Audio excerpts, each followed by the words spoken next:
Kita masih bersama dengan pengamat politik Ters Politika Agung Baskoro. Pak Agung, menarik tadi melihat bagaimana Pramono Anung menyatakan bahwa dirinya sempat menolak begitu, sempat tidak mau, tapi akhirnya kok ada mandat turun dari partai untuk maju di Jakarta. Apa yang bisa dicermati dari ini? Karena kalau kita mengingatkan kemarin juga sempat rame tuh Anies Rano, tapi akhirnya ke Pramono Anung nih dukungannya. Ya, saya kira ini menegaskan, mengafirmasi PDIP sebagai partai kader. Dan ini bagus bagi pembelajaran politik untuk di internal PDIP, bahwa setiap kader harus berproses, bertungkus lumus dengan beragam dinamika di internal partai maupun di eksternal.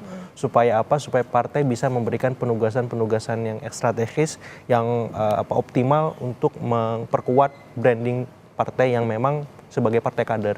Yang kedua, kepada publik juga ini penting, bahwa ya partai ini bagian dari instrumen memperkuat demokrasi. Nah, siapapun yang ingin berkarir secara politik, ya otomatis harus berpartai. Tidak bisa tidak berpartai. Dari bawah ya Pak, ya, tapi ada sisi minusnya. Karena ini era politik modern di mana pendekatan kepartaian tadi, pendekatan soal akseptabilitas penerimaan di internal maupun di eksternal, kemudian sedikit banyak harus bersanding dengan namanya elektabilitas.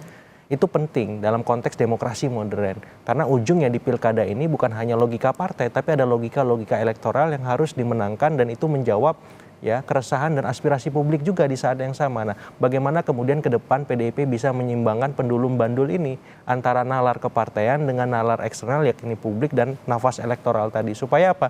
Supaya PDIP semakin kuat, semakin kokoh sebagai partai, maupun kandidat-kandidat yang diusungnya bisa menang. Nah, kita berharap menang gitu, dan kemenangan itu bisa dicapai ketika PDIP bisa membagi energinya nih, karena kan bukan hanya di Jakarta nih, karena serentak seluruh Indonesia. Harapannya ya siapapun nama yang diusung punya kemenangan yang besar ketimbang kekalahannya. Di titik ini untuk Jakarta, Mas Pramono sama Mas Rano saya bilang harus bekerja ekstra. Tidak ada pilihan lain karena waktunya mepet, apalagi keputusannya baru tadi sore. Ada efek kejutnya, wow factornya dapet, cuman di publik ini agak anti klimaks yang saya bilang. Klimaksnya malah di RK Suswono. Nah, ini bahaya. Bagaimana membalik logika publik tadi yang kemudian bisa berharap bahwa Pramono Rano ini memang punya wow factor, elemen of surprise-nya banyak karena orang baru, dan harapannya sedikit banyak lama-lama namanya bisa terbaca di survei, Mas Pram. Gitu, karena ini tugas yang tidak mudah, tapi saya kira dengan posisi ya lawan ada 3 nih. RK Suswono, Pramono Rano, Dharma Kun gitu. Jadi ada 3 pasang, saya kira ini petanya terbuka, karena petahananya tidak maju. Asumsikan per pagi ini Anies tidak maju, kemudian nama Ahok juga tidak ada gitu, otomatis petanya terbuka, politiknya dinamis, sehingga siapapun berpotensi. Tinggal bagaimana masing-masing kandidat yang bertarung tadi bisa mengoptimalkan soal tadi, personal brandingnya, programnya, isu-isu yang beredar, dan mesin-mesin kampanye politiknya seperti itu. Mengejutkan itu kata kuncinya, karena tiba-tiba kok jadi Pramono Rano. Terus kalau misalnya dilihat Pak Agung, ini kalau bicara soal elektabilitas tadi yang sempat disebut, sebetulnya kalau elektabilitas keduanya di Jakarta seperti apa sih? Atau justru Pak Agung sendiri melihatnya bahwa ini kok kayaknya kebalik, harusnya Rano yang jadi bakal calon gubernurnya, atau seperti apa? Karena memang secara rekam jejak Mas Rano ini punya pengalaman panjang sebagai kepala daerah. Eksperimentasi politiknya sudah panjang. Sementara Mas Pram itu lebih banyak berkiprah di level nasional. Apakah sebagai sekjen partai, apakah sebagai menteri sekretaris kabinet. Dan menurut saya itu butuh waktu. Nah, sementara di pilkada ini waktunya nggak banyak. Nah, kenapa kemudian opsi Rano Pramono itu lebih menarik ketimbang Pramono Rano? Nah, cuman saya nggak tahu pertimbangan internal di PDIP seperti apa ya. Mungkin karena loyalitas Mas Pram lebih lama ketimbang Mas Rano, itu juga jadi bagian penting. Dan soal chemistry juga, karena Mas Pram ini sekjennya Ibu Mega. Tadi kita dengar 27 tahun relasi beliau sama Ibu Mega, itu luar biasa saya kira.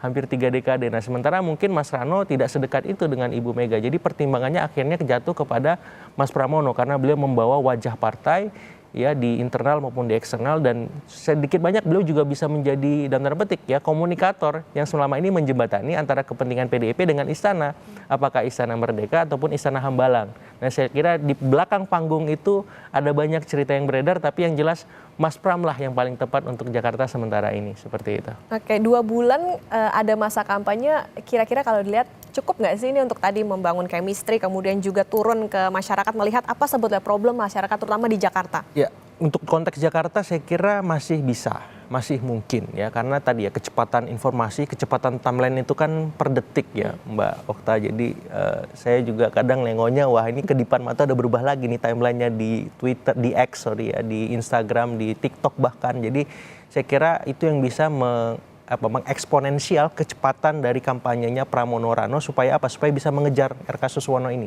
Bagaimana kemudian tadi ya memastikan curug-curug pemilih yang selama ini menjadi basis PKS bisa beralih.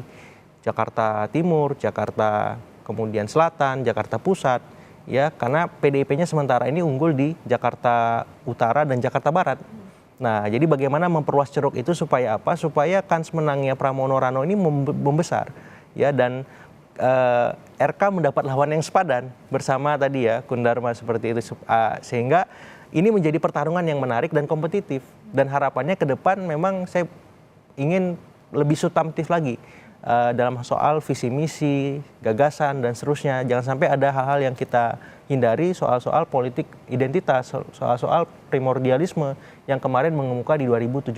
Jadi Mas Pram, Mas Rano itu bertarung gagasan dengan RK dan Suswono soal Jakarta ke depan bagaimana dengan Pak Kundarma. Bagaimana mengatasi macet, bagaimana mengatasi banjir, bagaimana polusi bisa ditekan, bagaimana sampah nggak terlalu banyak gitu. Jadi hal-hal yang di depan mata yang selama ini menjadi masalah akut Jakarta sebagai daerah khusus Jakarta seperti itu. Jangan sampai narasinya kemana-mana nggak jelas sehingga publik akhirnya apolitis kan. Akhirnya ada males deh gitu.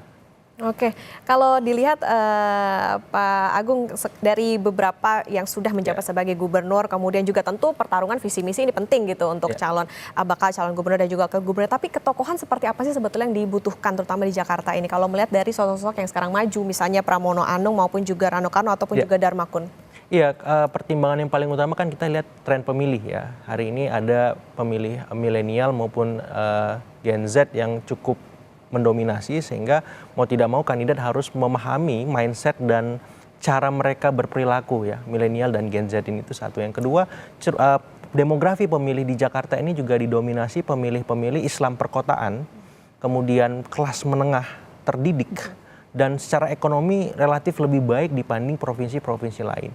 Nah, otomatis problem-problem yang mengemuka ya problem-problem yang dekat dan erat dengan soal-soal yang masyarakat Islam perkotaan ya, soal-soal keagamaan bisa direspon, bagaimana cara berperilaku agamisnya, kemudian soal-soal ekonomi, bagaimana sembako nggak mahal, lapangan kerja terbuka, kemudian soal-soal pendidikan, kesehatan yang bisa terjangkau dan bisa diakses.